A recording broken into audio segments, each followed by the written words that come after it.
Bienvenue, chers téléspectateurs de la télévision rwandaise. Heureux de vous retrouver une fois de plus pour un nouveau numéro de Majuscule Propos. Ce soir, nous allons revenir sur le procès Rusesabagina Paul, ce Rwandais qui a été, il y a quelques semaines, appréhendé par les services de sécurité. Celui-ci, d'abord, on s'est interrogé sur les circonstances qui ont mené à son arrestation. Finalement, on l'a entendu de la bouche de l'intéressé et surtout du parcours qu'il a mené jusqu'au Rwanda. Mais ensuite, tout le monde se demandait comment va se dérouler son procès. Le procès a déjà commencé. Mais la question posée aujourd'hui, qui revient sur l'actualité, c'est notamment les juridictions rwandaises sont-elles habilitées à juger Paul Rusesabagina? L'intéressé se dit de nationalité belge. Il est même allé à dire qu'il était orphelin de Nations Unies, qu'il aurait placé entre les mains de la Belgique pour devenir belge et ensuite résident aux États-Unis d'Amérique. Ce soir, j'ai tout le plaisir d'être entouré par les hommes de loi. Ici, au studio de RB à Kigali, je suis avec Maître Murangwa Faustin. Il a été avocat au tribunal international pour le Rwanda, c'est-à-dire la justice internationale ainsi que locale. Il sait de quoi il s'agit. Bonsoir, Maître. Bonsoir. Et surtout, bienvenue une fois de plus. Merci de m'inviter une fois encore. Voilà. Nous sommes également rejoints par Maître Richard Gisagara. Il est avocat à Pontoise, c'est en France. Il nous rejoint depuis Skype. Bonsoir, Maître. Bonsoir. Merci également est avec nous à partir de Bangui en République centrafricaine. C'est Maître Edouard Kayihura. Bonsoir, Maître. Bonsoir. Voilà, et surtout très heureux de vous avoir avec nous ce soir. C'est peut-être avant de plonger dans le vif de notre sujet, je vais d'abord vous proposer un élément. C'est un reportage du début du procès de Paul Rusesabagina pour comprendre un peu les tenants et les aboutissants de ce qui lui est reproché par la justice. C'est avec notre confrère Kassim Youssouf, et puis on revient tout à l'heure pour lancer les débats. Le tribunal de base de Kicukiro a prononcé ce jeudi dans l'après-midi son verdict sur le procès de détention ou la mise en liberté provisoire de Paul Rusesabagina attendu lundi de cette semaine.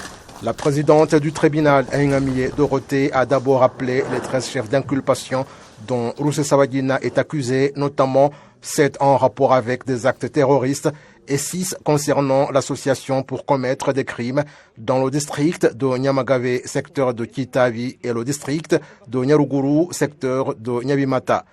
Le tribunal a en outre fait remarquer qu'il a examiné tous les obstacles présentés par la défense, dont le fait qu'ils sont malades, et a constaté qu'ils sont sans fondement, car comparaître alors qu'il est en détention ne lui ôterait pas son droit d'être soigné. Il a été montré que c'est dans l'intérêt de l'enquête qui se poursuit et le fait de Rusesabagina Paul et ses avocats d'avoir fait observer qu'il est malade, même si le ministère public ne l'a pas nié, cela n'empêcherait pas qu'il soit poursuivi étant en détention provisoire et compte tenu de la gravité des crimes dont il est accusé. S'il est en détention, cela ne lui ôterait pas son droit d'être soigné. Il ordonne que Rusesabagina Paul soit provisoirement détenu pendant 30 jours en prison. Il indique que la période pour interjeter appel est de 5 jours. C'est ainsi que le verdict est approuvé et prononcé en public ce 17 septembre 2020, composé du magistrat et du greffier. L'accusé a directement interjeté appel malgré les 5 jours qui lui ont été proposés. Son avocat, Maître Rugaza David, indique que même si c'est le client qui a interjeté appel, ils s'en sont mis d'accord et que c'est dans l'intérêt de la défense. twebwe twari twizeye ko ari ifungurwa by'agateganyo Nous espérions qu'il soit provisoirement mis en liberté, mais si le tribunal a jugé qu'il soit provisoirement en détention, ce jugement ne nous a pas satisfaits. L'intérêt qu'on trouve dans le fait d'interjeter appel au premier niveau, c'est que le tribunal au niveau supérieur a la compétence de changer le verdict, c'est-à-dire le tribunal de première instance de Nyarugenge. Pour que notre client interjette appel, nous nous sommes concertés. Nous ne nous attendions pas à ce verdict car nous espérions qu'il soit provisoirement mis en liberté. L'organe national des poursuites judiciaires indique que Paul Rusesabagina est soupçonné d'avoir commis des crimes depuis 2009 lorsqu'il a commencé à accorder du soutien aux membres de la direction des FDLR et d'autres groupes sous sa tutelle. Le ministère public indique qu'il dispose en outre des preuves écrites, orales et visuelles fournies par des organes compétents et qui montrent qu'il aurait étroitement collaboré avec le groupe FLN qui a mené des attaques dans la forêt de Nyungwe et à Nyabimata, lesquelles attaques ont entraîné la mort des habitants. Il a également montré qu'il y a du soutien monétaire qu'il a accordé à ce groupe ou à certains de ses membres, d'autant plus qu'il était le président du collectif MRCD qui a créé ce groupe armé. Voilà, c'est ça un peu le procès de Paul Rusesabagina. D'abord, sa défense a demandé une remise en liberté provisoire. Maître Faustin, tout d'abord, il y a 13 chefs d'accusation qui ont été retenus contre Paul Rusesabagina. D'abord, est-ce que aujourd'hui, la question qui se pose, c'est les juridictions rwandaises, avec le statut de Paul Rusesabagina, sont-elles habilitées à prendre en main le procès de Paul? Moi, je pense que c'est une façon de distraire, parce que lui-même et ses avocats le savent que les juridictions rwandaises sont habilitées à le juger. D'abord, pas parce que seulement il est rwandais, mais parce que surtout, les crimes sont commis contre le Rwandais. Donc, dans les préliminaires du code pénal rwandais, on parle de qui peut être poursuivi par les juridictions rwandaises.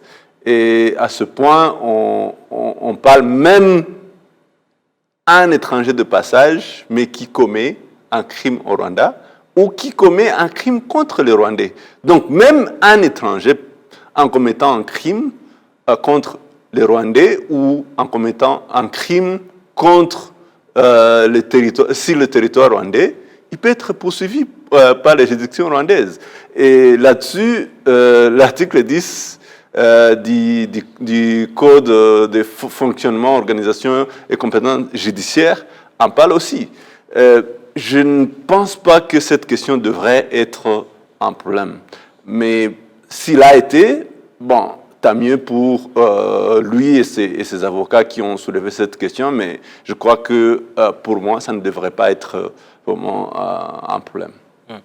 Maître Richard Gisagara, le procès de Paul Rusesabagina a suscité beaucoup de réactions au niveau disons, de l'Europe, notamment en Occident d'une manière générale, même aux États-Unis, on a vu des articles et des entrevues dans des grandes chaînes de télévision. On en parle encore et encore. Est-ce que, Maître Richard Gisagara, est-ce que en Occident, on connaît bien les tenants et les aboutissants. Les gens savent-ils distinguer le Rusesabagina, le héros d'Hollywood, et Rusesabagina aujourd'hui, qui est devant les cours et tribunaux en tant que membre ou chef des mouvements terroristes? Pourquoi c'est si difficile apparemment de faire la part des choses? En fait, tout dépend des personnes dont on parle. Vous savez, comme on l'a dit, il n'y a pas pire aveugle que celui qui ne veut pas voir. Dans le cas de Paul Rusesabagina, effectivement, il y a eu des articles qui ont été écrits. Il y a des associations, des organisations qui se sont insurgées par le fait qu'il soit jugé, poursuivi au Rwanda.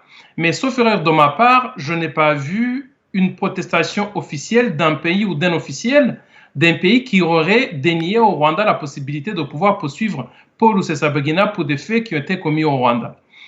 Moi, je pense que tout ce que l'on voit, c'est soit des personnes qui ne sont pas informées, soit des personnes qui sont de mauvaise foi.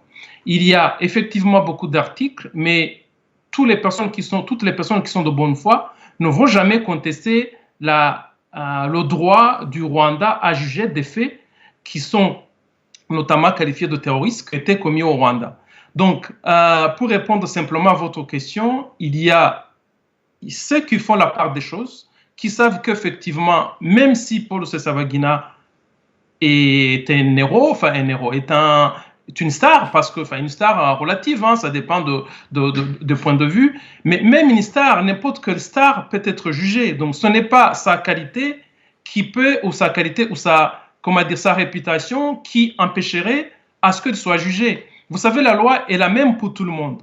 Donc, le fait qu'il y aurait eu un film qui aurait parlé de lui ne peut certainement pas empêcher à ce qu'il soit jugé.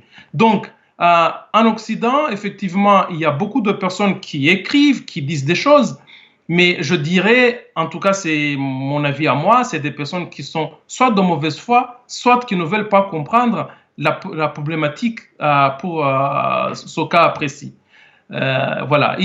Beaucoup de choses sont dites, mais ceux qui sont réellement informés savent effectivement faire la part des choses, savent que cet homme, à un moment, il a été célèbre, mais ça ne veut pas dire pour autant qu'il ne peut pas être jugé. Alors, vous parlez des pays, on n'a pas vu d'objection ou de réaction des pays ou des nations en Occident. Alors, on peut se demander qui est derrière cette sorte de campagne, peut-être une sorte de campagne qui pourrait même entraver le travail de la justice, ou peut-être l'attention que le grand public accorde à ce procès. Écoutez, je n'ai pas fait d'investigation là-dessus, mais je pense que j'ai ma petite idée là-dessus. Je pense que ceux-là même qui partageaient le combat de Paul Rusesabagina, ce sont ceux-là même qui continuent d'orchestrer cette campagne qui vise à, non pas à faire obstacle à la justice, parce que je pense que tout le monde sait que la justice va continuer son œuvre, mais c'est de faire en sorte de décrédibiliser le jugement qui va être rendu.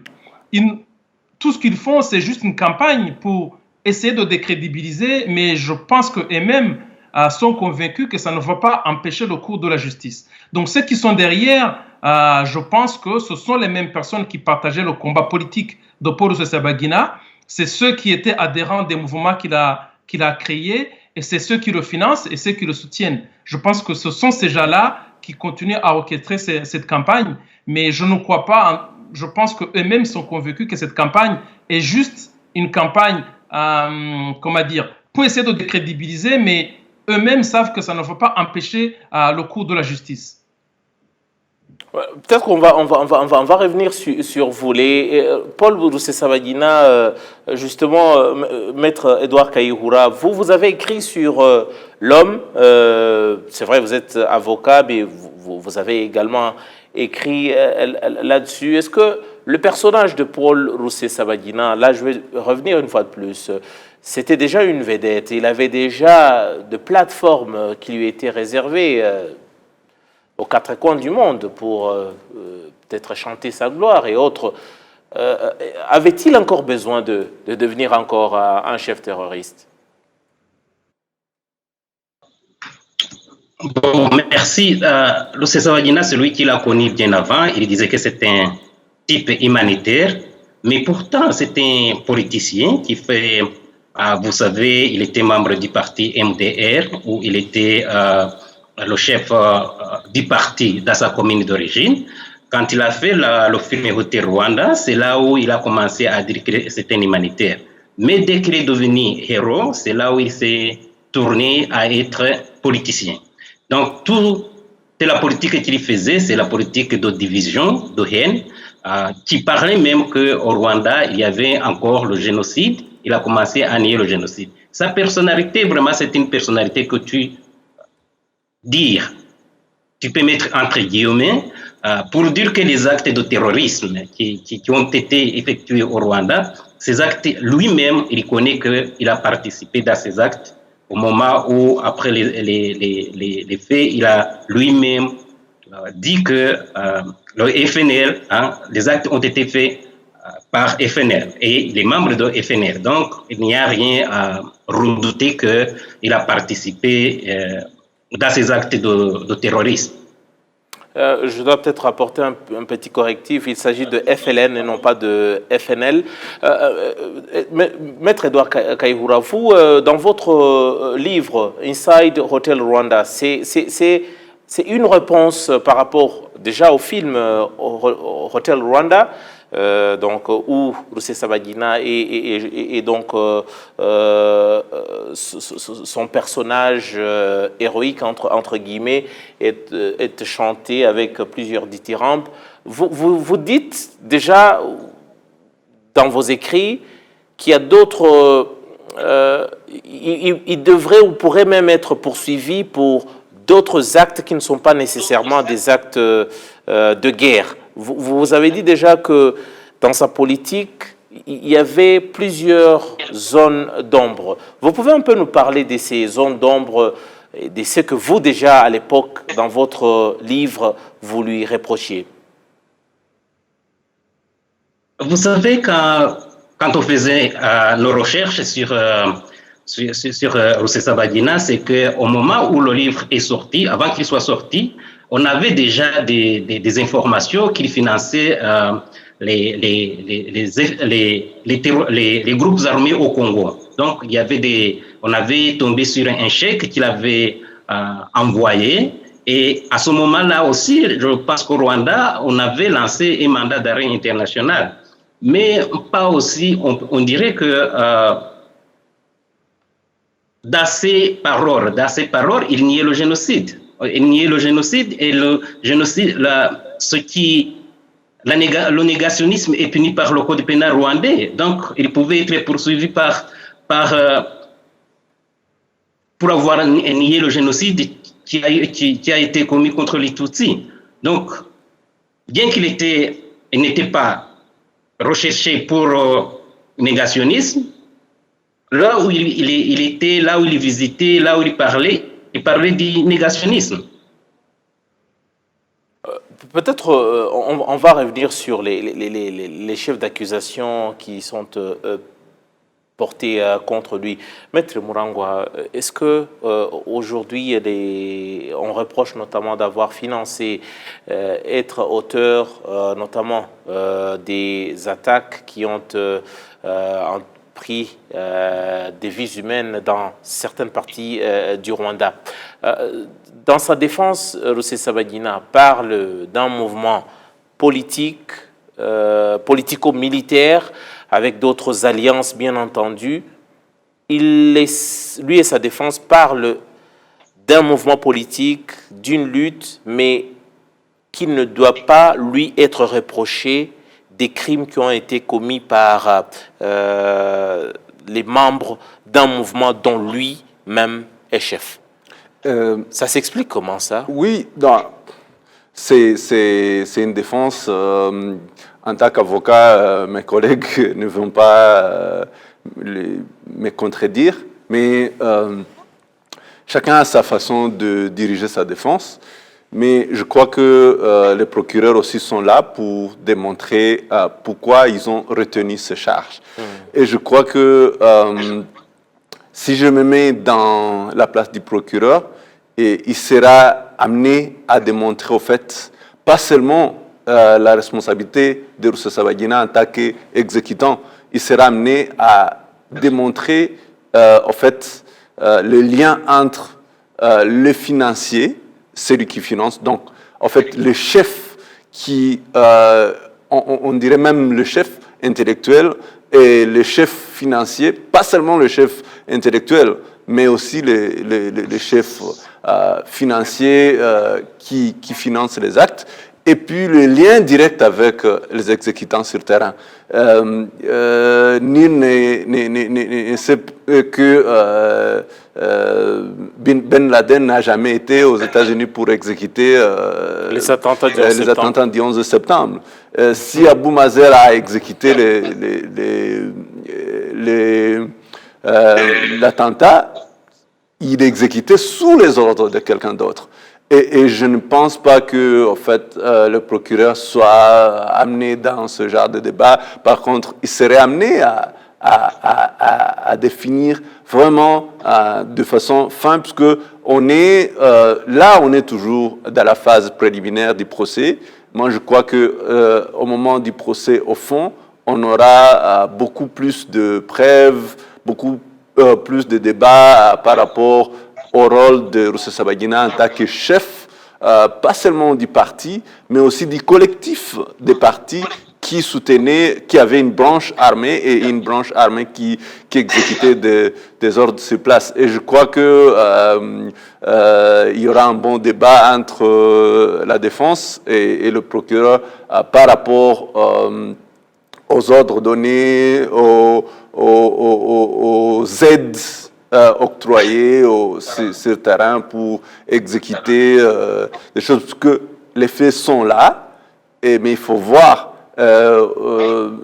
jusque-là, que ce soit au niveau local, que ce soit au niveau international, la responsabilité, que ce soit la responsabilité du commandant par rapport aux actes des militaires, mais que ce soit aussi la responsabilité du chef. Parce que quand tu es un chef d'un parti, un parti qui a une branche armée, et cette armée exécute, commet des faits qui sont qualifiés de crimes, tu ne peux pas dire que tu n'es pas responsable de ces crimes.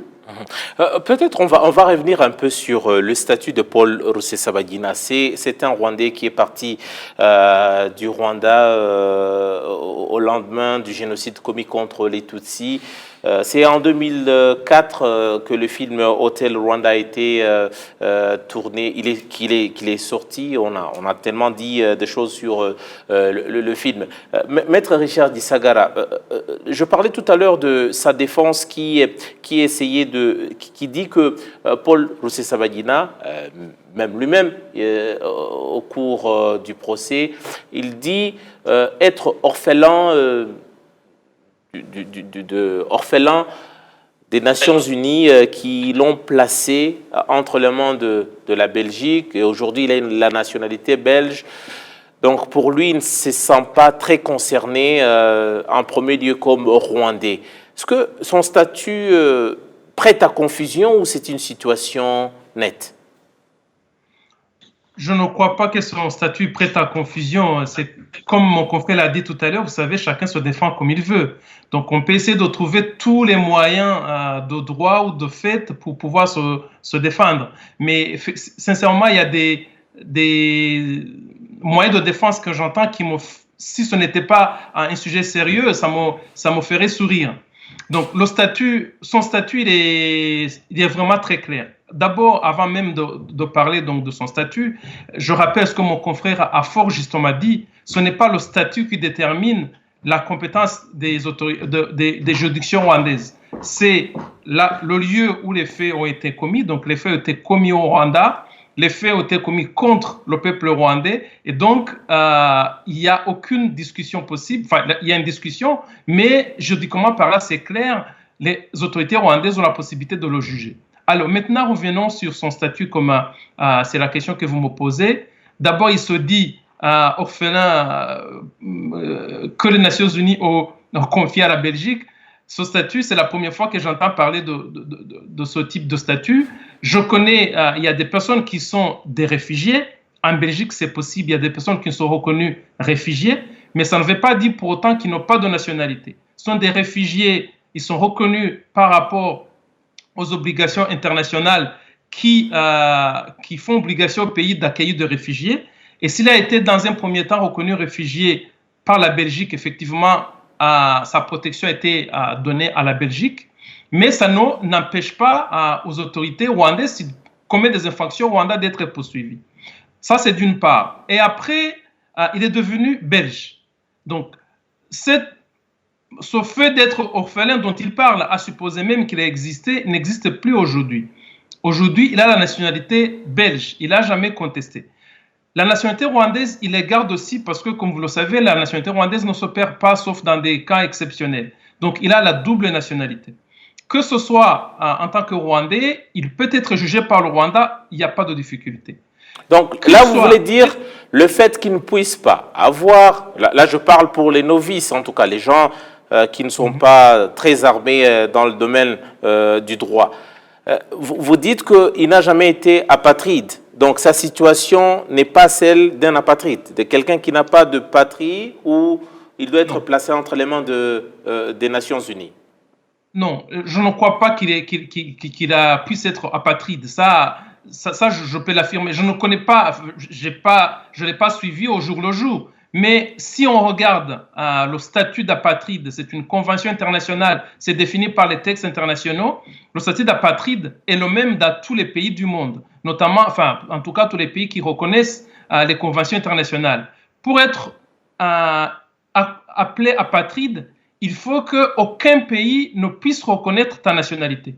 Donc, on peut se prétendre être reconnu comme apatride seulement si aucun pays du monde ne reconnaît ta nationalité. Or, M. Rusesabagina, au moins, le Rwanda a toujours reconnu la nationalité rwandaise de Paul Rusesabagina. Donc, il ne peut pas, il n'a jamais pu obtenir le statut d'apatride, sauf peut-être à tricher ou à mentir, parce que les autorités rwandaises ont toujours reconnu qu'il est rwandais. Donc, il n'a jamais pu légalement, sauf peut-être à tricher ou à mentir, il n'a jamais, en tout cas juridiquement par là, il n'aurait jamais pu obtenir le statut d'apatride. Par contre, il a peut-être pu obtenir le statut de réfugié, qui est différent du statut d'apatride. Quand vous êtes réfugié en provenance de tel pays, mais vous n'êtes pas apatride. C'est deux choses différentes, c'est deux notions différentes. Et ce statut de réfugié s'opère avec la nationalité, puisqu'il a obtenu désormais la nationalité belge. Donc, comme mon confrère l'a rappelé au départ, même à le considérer comme seulement belge, il peut être jugé au Rwanda parce que même les étrangers peuvent être jugés au Rwanda. Je vais même au-delà, parce que là, tout à l'heure, nous citons les dispositions légales rwandaises, légales réglementaires rwandaises, mais je peux aussi vous parler de la loi belge, parce que les Belges eux-mêmes reconnaissent qu'un Belge qui commet des infractions à l'extérieur peut être jugé en Belgique pour des faits qu'il a commis à l'extérieur, ou même des faits qu'il a commis en Belgique. Il y a plusieurs cas, il y a des cas que je peux vous citer, des personnes qui sont de nationalité belge ou même des binationaux qui sont poursuivis pour des actes de terrorisme, qui se sont retrouvés à l'étranger, mais qui ont été jugés en Belgique, qui ont été ramenés en Belgique pour être jugés en Belgique. Donc, juridiquement par là, il n'y a vraiment aucun argument qui puisse tenir, que ce soit le fait qu'il ait la nationalité belge, que ce soit le fait qu'il aurait pu obtenir le statut de réfugié, que ce soit le fait qu'il soit rwandais mais résident à l'étranger, il n'y a aucune disposition légale valable qui peuvent dénier la compétence, qui peuvent dénier aux autorités rwandaises la compétence pour le juger au Rwanda. Justement, vous aviez un mot à placer là-dessus? Moi, je crois que, comme le disait mon confrère Gisagara, le débat devrait être, en fait, si Rusesabagina était en Belgique et que le Rwanda sollicitait son extradition. Parce que le débat, quand on demande l'extradition, on demande, chaque pays dit, on ne peut pas, même si la loi a beaucoup évolué là-dessus, le droit pénal international a beaucoup évolué là-dessus, mais plusieurs pays refusent d'extrader les nationaux. Là, ça aurait été un débat. Mais actuellement, Rusesabagina a été arrêté, mis en détention au Rwanda et poursuivi au Rwanda. Et je ne vois pas vraiment là où, normalement, devrait être un problème. Parce que nos juridictions, comme je l'ai expliqué, sont compétentes, même pas seulement de juger seulement un Rwandais comme Rusesabagina, qui est rwandais, qui est binationaux, puisqu'il a la nationalité belge, mais le Rwanda a la compétence aussi de poursuivre un étranger, même de passage, qui commet un crime contre les Rwandais, mais un crime aussi contre n'importe qui sur le territoire rwandais. Sur le territoire rwandais. Et je pense que la stratégie de Rusesabagina et sa défense est claire. Ils veulent amener la Belgique sur le plateau, ils veulent amener la Belgique les États-Unis sur où il est leur résident. côté, ou les États-Unis où il est résident, mais pas jusqu'à dire que nos juridictions ne sont pas compétentes. Ramener la Belgique à ses côtés, je pense que la Belgique essaiera ou essaie de faire quelque chose. Les États-Unis, la même chose. Est-ce que la Belgique aujourd'hui, sur le plan de la justice, le fait qu'il soit rwandais ou rwando-belge, est-ce que la Belgique a-t-elle un mot à dire sur Paul Rusesabagina aujourd'hui? Pas un mot à dire par rapport aux faits qui lui sont reprochés, mais moi à dire, parce qu'on a toujours eu des cas, quand vous arrêtez une personne qui a la nationalité, soit d'un pays, vous informez ce pays, et ce pays s'informe ou suit le cours du procès pour voir ce qui concerne l'équité de la procédure, mais aller jusqu'à dire il faut libérer cette personne, aller jusqu'à se mêler dans la procédure qui est en cours, je ne pense pas que la Belgique ferait cette faute diplomatique ou la même chose avec les États-Unis. Je pense que le débat se trouve sur d'autres personnes, surtout de la société civile, des médias, surtout des personnes qui sont, comme mon confrère Guy Sagara l'a dit, des personnes qui sont soit mal informées ou mal intentionnées, parce qu'il y a des gens, pas pour des motifs autres, qui peuvent dire tout ce qu'ils veulent. On ne peut pas les empêcher de le dire. Parce qu'il y a des gens qui n'acceptent pas la défaite. Souvent, il y a des gens qui commettent des erreurs, qui prennent une position par rapport à un fait quelconque.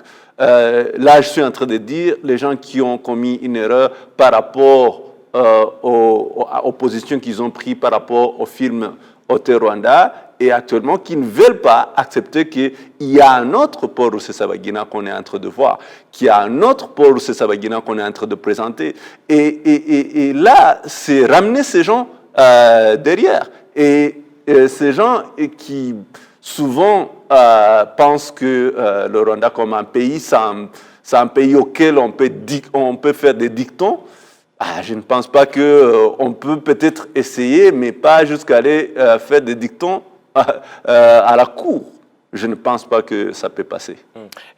Maître Edouard Kayihura, vous avez parlé, même en off, lorsqu'on a parlé, vous avez dit qu'avec ce procès de Paul Rusesabagina, ça va permettre à mettre à jour ou mettre à nu d'autres personnes qui aujourd'hui naviguent encore dans le noir.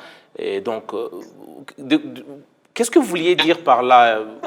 Vous êtes convaincu qu'il y a d'autres personnes, d'autres individus qui travaillent dans l'ombre? Oui, c'est vrai. Vous savez que Rusesabagina avait une fondation qui s'appelait Paul Rusesabagina Foundation. Cette fondation a récolté beaucoup d'argent aux États-Unis, mais cet argent ne faisait que financer les groupes armés. Donc, il y a les gens qui le soutenaient, il y a des étrangers qui le soutenaient, il y a des Rwandais qui le soutenaient, il y a les Rwandais qui ont cotisé.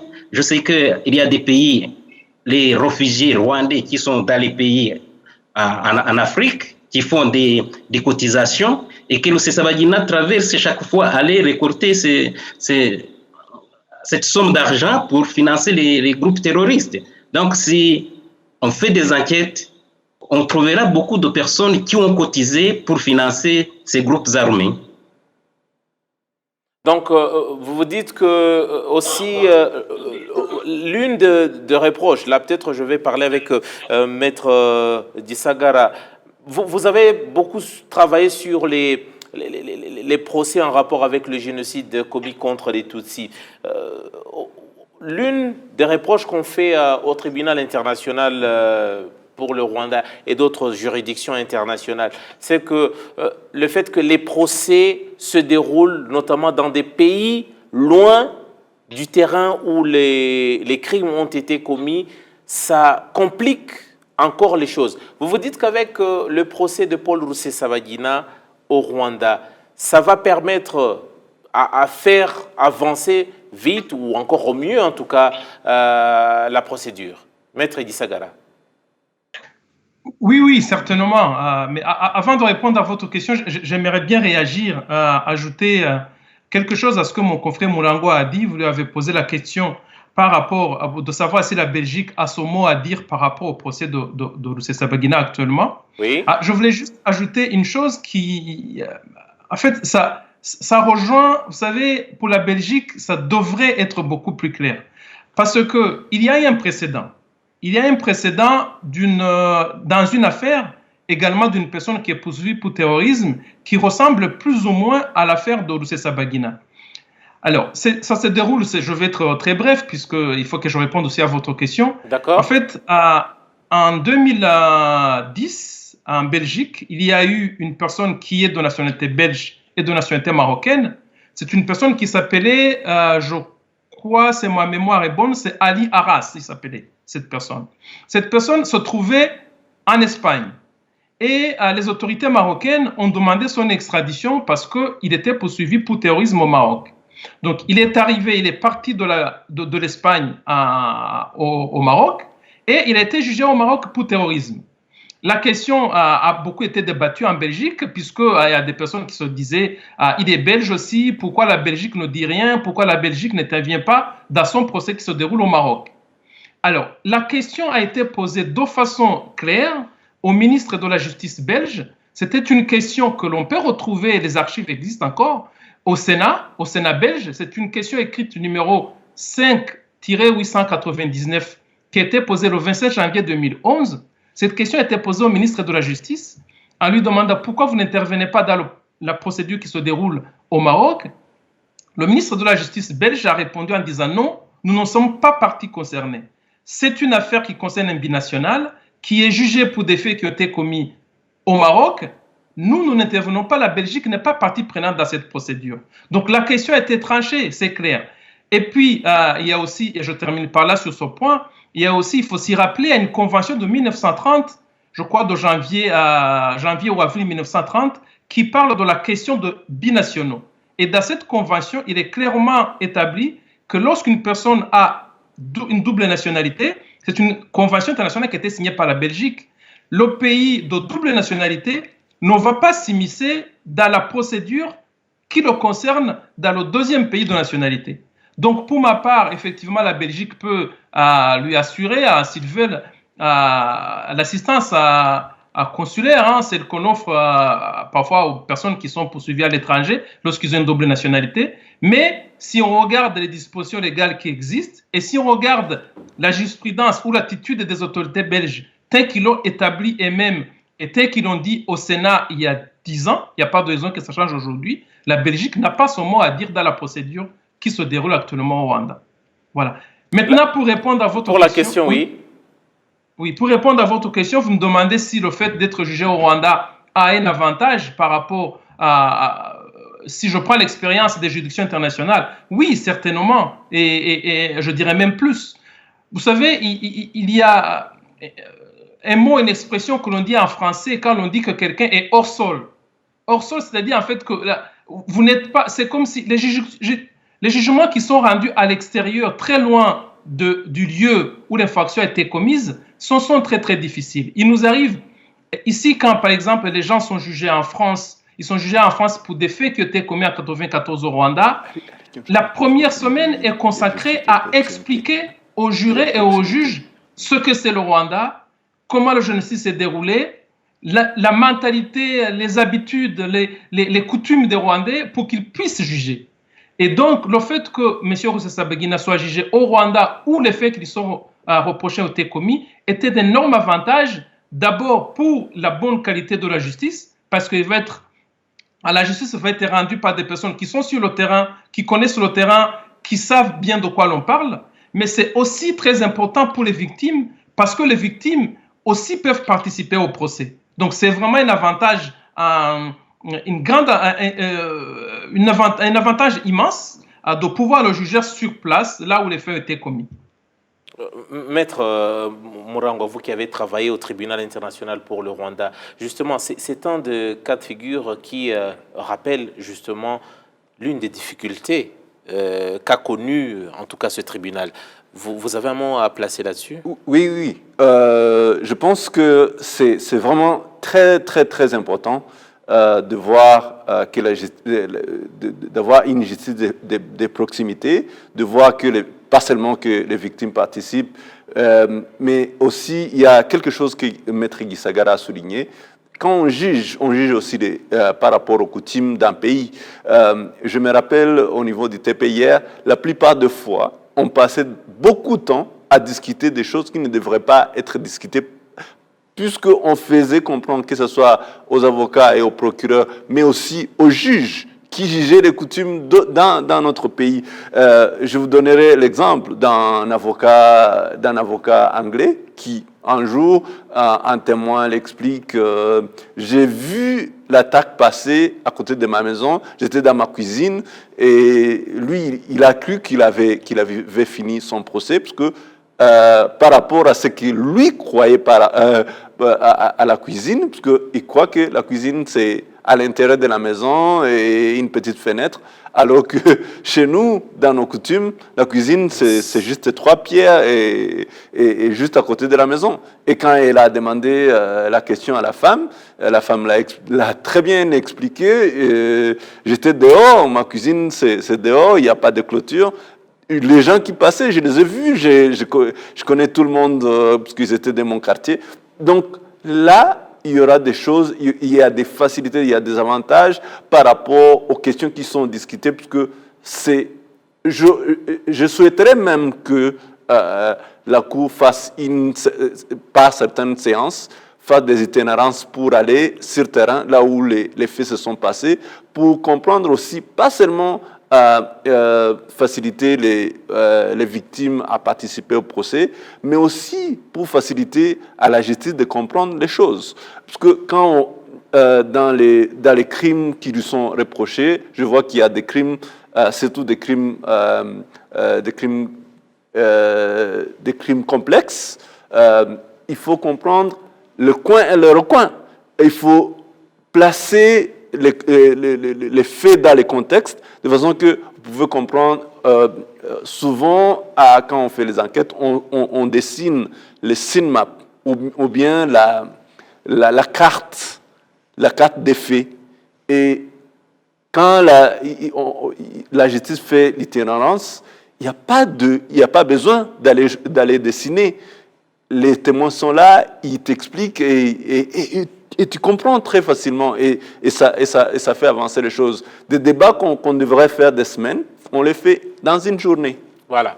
On va peut-être quitter le studio pour suivre un autre angle. C'est un autre avis. C'est un professeur d'université, c'est Alphonse Mourefu, qui également donne son opinion par rapport au déroulement du procès et surtout il revient sur le personnage Rusesabagina. C'est dans un récit de Patrick Nyirindandi. Dans cet entretien sur la télévision rwandaise, Dr Alphonse Mourefu a indiqué que l'échec ou la victoire dans ce procès dépendra des éléments qui seront présentés par l'accusation. Les juges vont examiner les éléments présentés par les bureaux du procureur de la République pour statuer s'il est apte à juger l'accusé. Il a indiqué que les crimes peuvent être reconnus dans leur totalité ou en partie, ou bien carrément les différentes charges peuvent être rejetées. Dr Alphonse Mourefu a également déclaré que ces crimes peuvent être qualifiés de transfrontaliers, c'est-à-dire qu'un individu se trouvant sur un territoire et qui puisse commettre des crimes sur un autre territoire ou en commettant ces crimes sur différents territoires. Mais ces genres de crimes sont sanctionnés par la justice rwandaise. En ce qui concerne la compétence d'un jugement, d'un tel procès au Rwanda, le juriste est revenu sur certains éléments qui peuvent motiver la tenue d'un procès dans un pays. Le premier, c'est que le crime doit être commis sur le sol rwandais contre des Rwandais. Que son auteur soit ou non rwandais, ce crime est recevable par la justice rwandaise. En ce qui concerne le droit de défense de Paul Rusesabagina et le nombre de ses avocats, Dr Murefu a indiqué que l'accusé a droit au choix des personnes qui assurent sa défense du moment qu'il peut les rémunérer. Au cas où le présumé coupable a démontré son incapacité à rémunérer son avocat, un avocat est commis d'office pour défendre l'accusé et il est fourni par les barreaux d'avocats. Il a fini en précisant que l'accusé a droit à bénéficier d'un nombre illimité d'avocats pour sa défense, du moment où ces personnes respectent les lois du Rwanda en disposant du droit des prestations dans le pays. Voilà, c'est donc l'avis de Dr Murefu Alphonse. Peut-être pour nous acheminons également vers la fin de notre entretien. Est-ce qu'on peut s'attendre, c'est toujours difficile de dire le temps que prendra un procès. Maître Kayihura Edouard, est-ce que vous, par rapport à ce qu'on disait, le fait que Rusesabagina soit ramené au Rwanda où les crimes ont été commis, vous vous dites que cela va faire avancer les choses vite parce que également il y a les victimes qui attendent justice?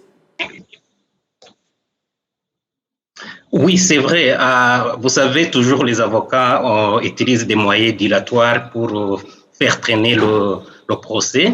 Mais je crois que vraiment le fait qu'il est amené au Rwanda, ça va faciliter la tâche aux procureurs et aux magistrats et que les victimes aussi auront la chance d'être entendues devant les juges. Donc le procès, bien que ces avocats vont utiliser des moyens dilatoires, mais le procès ne va pas traîner prendre du temps comme devant les tribunaux internationaux où le procès dure pendant une année ou bien 2 ans.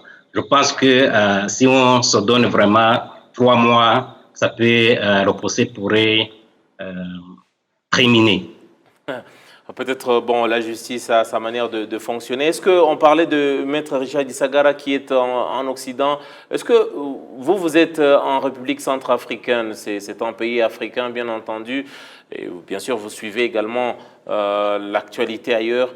Est-ce que c'est un procès, Maître Edouard Kayihura, c'est un procès qui est suivi avec une attention particulière en Afrique, comme on l'a dit en Occident? En Afrique, ça se passe comment? Est-ce que les gens veulent en savoir plus?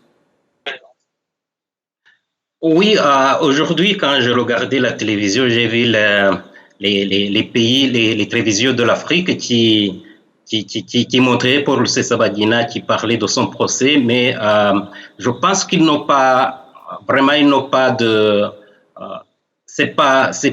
ils ne connaissent pas Rusesabagina comme les pays européens où Rusesabagina a passé toute sa vie, pas toute sa vie, en tout cas plus de... Une vingtaine d'années en tout cas. On parlera de son héroïsme, oui, on parlera de son héroïsme. Mais ici en Afrique, on parle du procès, mais pas tellement comme aux pays européens. Vous vous dites que, est-ce que les gens se disent le Rwanda a le droit de prendre en main les affaires ses affaires? Oui, le Rwanda a le droit de juger Paul Rusesabagina, car les actes ont été commis sur le territoire rwandais. Le crime a été commis contre les Rwandais. Donc, le Rwanda a le droit de mettre la main sur Rusesabagina et l'amener en justice. Si je vous donne l'exemple de M. Ignace Munyeshyaka, qui était le chef des rebelles, il a été condamné il a été condamné à 13 ans de prison en Germanie.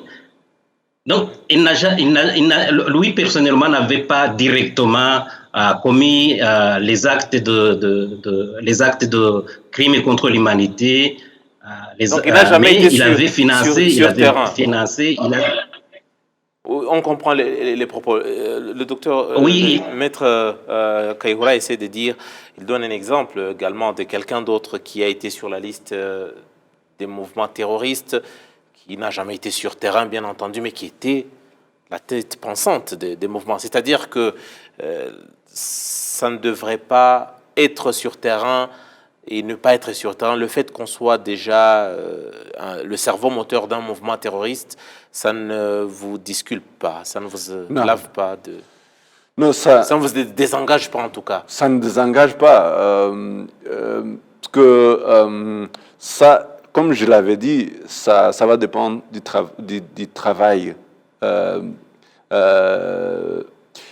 du procureur qui va définir le lien entre la personne où qu'il soit avec ce qui s'est passé au terrain. C'est ce lien qui... Parce que il s'agit d'un procès. Un procès pénal, c'est toujours le procureur qui a la charge de la preuve. Le procureur va travailler dur pour prouver. Bien sûr, il y aura des faits et il y a des faits que Rusesabagina lui-même a commencé de reconnaître. Et je pense que ça va faciliter le procureur.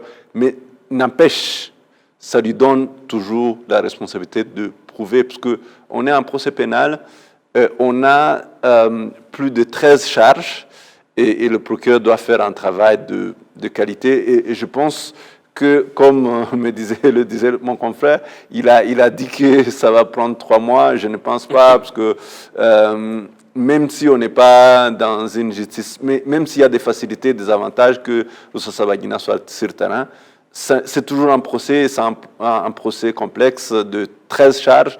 Ça va demander que ce soit au niveau du procureur, que ce soit au niveau des avocats qui vont aussi faire des enquêtes pour essayer de trouver des témoins et d'autres preuves soutenant leur défense. Et ça va aussi présenter beaucoup. Je commence à sentir qu'il y aura un rôle très important à donner aux victimes. Et là aussi, ils vont en se présentant, les victimes et les avocats. Et quand on connaît aussi que les juges auront aussi leur temps d'analyser chaque chose, ça va prendre un peu de temps. Pas vraiment 3 mois. Peut-être pour terminer, une minute pour terminer. Maître Richard Idissagara, on a vu le procès, par exemple, de Samuel Doe, on a vu le procès plutôt de Charles Taylor, qui, avec ce qu'il a commis, des actes qu'il a commis au Sierra Leone, lui-même en tant que Libérien. Est-ce que ce sont des cas de figure peut-être qui nous montrent que le Rwanda reste dans ses droits de pouvoir avancer cette procédure? Oui, effectivement. Sincèrement, pour des personnes qui sont de bonne foi, personne de bonne foi ne va contester le droit du Rwanda à juger Paul Rusesabagina, parce que ça s'est déjà vu partout. Tous les pays font tout ce qu'ils peuvent pour même extrader des personnes qui se trouvent à l'étranger, qui menacent la sécurité de leur pays. Vous avez donné l'exemple de Samuel Doe, et il y a d'autres exemples. Il y a tous les pays, les États-Unis, la Belgique, la France, tous les pays font ce que le Rwanda a fait pour pouvoir juger les personnes qui menacent la sécurité de leur pays. Donc je pense que il n'y a aucune personne qui est de bonne foi, en tout cas, qui va pouvoir contester la compétence des juridictions rwandaises. Voilà, et c'est donc par là que nous allons, en tout cas pour le moment, mettre un point final à notre émission majuscule propos de ce soir, le procès Paul Rusesabagina. On y reviendra certainement. Il y a beaucoup de choses à parler autour de ce procès. Forcément, on va y revenir. Permettez-moi de remercier mes invités de la soirée, en commençant par Maître Edouard Kayihura, qui intervenait depuis la Centrafrique. Merci beaucoup, Maître Edouard Kayihura. Vous êtes avocat, mais également auteur du livre Inside the Hotel Rwanda. Merci beaucoup, Maître. Merci beaucoup. Voilà, nous étions également avec Maître Richard Gisagara, il est avocat à Pontoise, c'est en France. Merci beaucoup et surtout de votre disponibilité habituelle. Merci. Merci pour votre invitation. Bonne soirée. Également, Maître Faustin Murangwa, il a été avocat au tribunal international pour le Rwanda, le TPI à Arusha. Merci, Maître, pour vos éclaircissements. Merci aussi. Voilà. Et merci beaucoup à Chema Blaise qui était le directeur de cette émission et à toute l'équipe, bien entendu, et surtout à vous tous qui nous avez suivis. L'émission c'est Majuscule Propos. Je m'appelle Eddy Sabiti. J'aurai tout le plaisir de vous retrouver très prochainement pour un nouveau numéro. Et en attendant, restez bien fidèles au programme de la télévision rwandaise.